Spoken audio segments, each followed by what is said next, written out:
truth is undeniable. The world's climate is changing drastically. We're watching her burn up. And the fact that this is happening now is not the reason that we're all of a sudden hearing Indigenous voices. Those voices have always been there.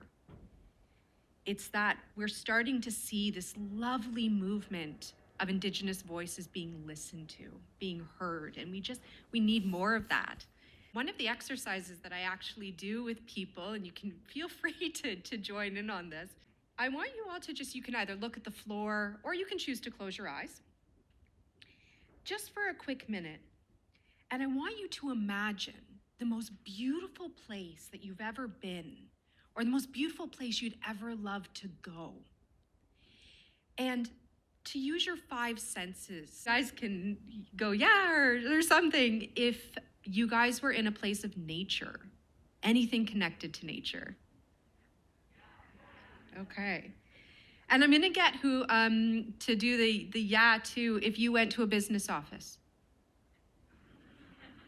No?